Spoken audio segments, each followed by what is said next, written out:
covering Northern California. You're watching Action News Now, coverage you can count on.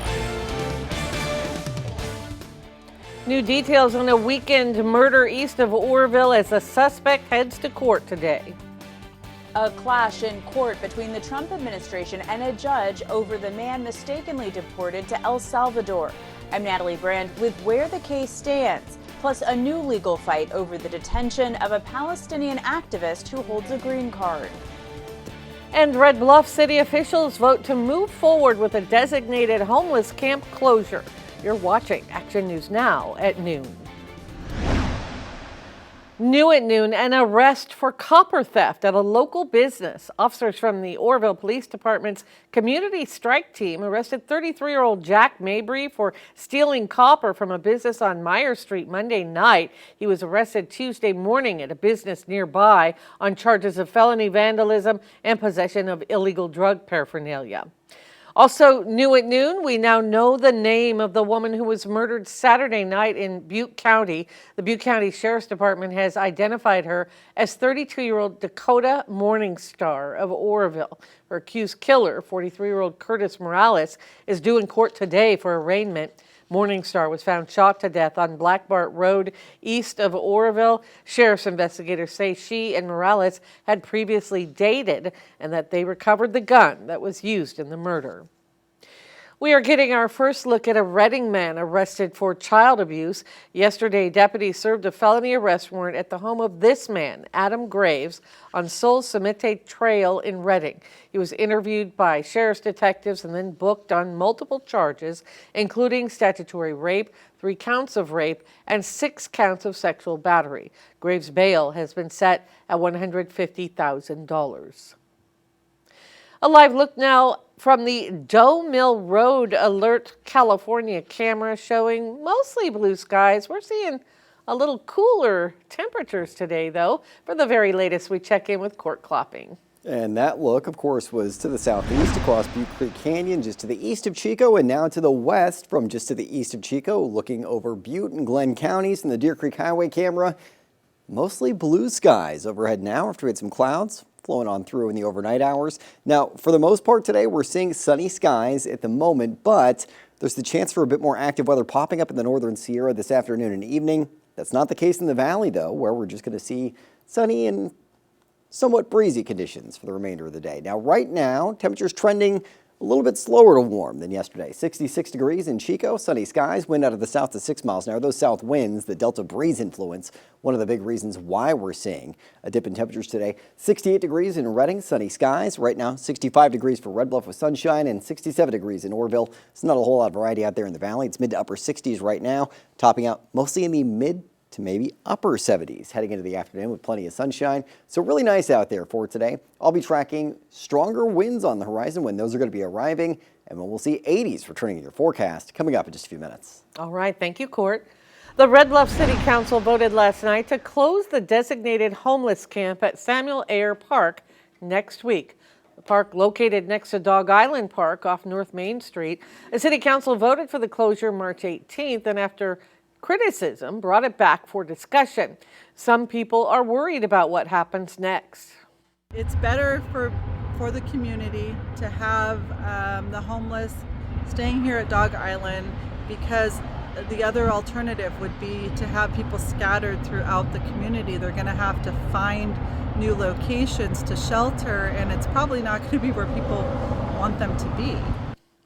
Several homeless people we spoke with told us they're just simply going to move their camp to Dog Island Park, which is owned by the Bureau of Reclamation, just feet away. Police will move any illegal campers still at Samuel Ayer Park on Saturday. Construction has resumed along Rio Lindo Avenue in Chico after a pause for winter weather.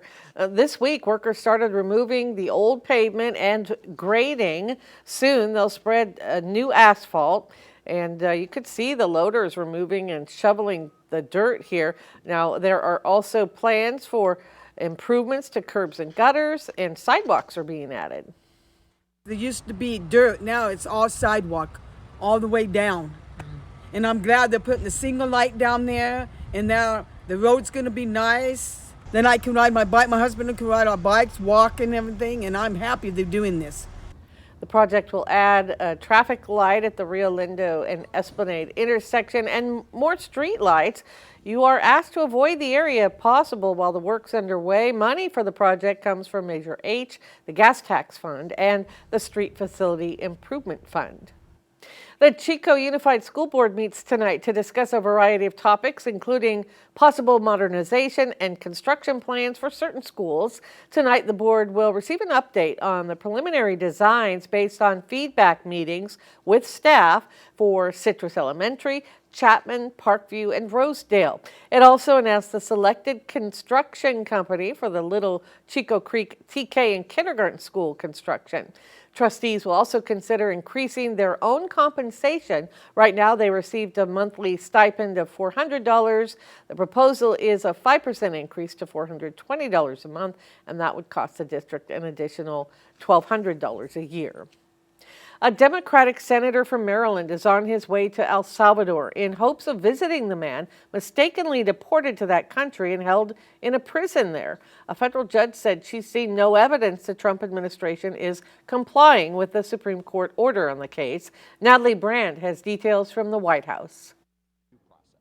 This is about the rule of law. This is about due process. Senator Chris Van Hollen of Maryland left for El Salvador this morning, where he hopes to speak to government officials about Kilmer Abrego Garcia, mistakenly deported last month. We are not going to stop fighting for his return until he is actually released. Administration attorneys say they would facilitate Abrego Garcia's return as the Supreme Court ordered, but maintain it's up to El Salvador to release him. And officials say if he is returned, he will face deportation again. If somehow he comes back and that happens, he's going to be detained and removed again. The administration continues to say Abrego Garcia is an MS-13 gang member based on allegations from a confidential informant.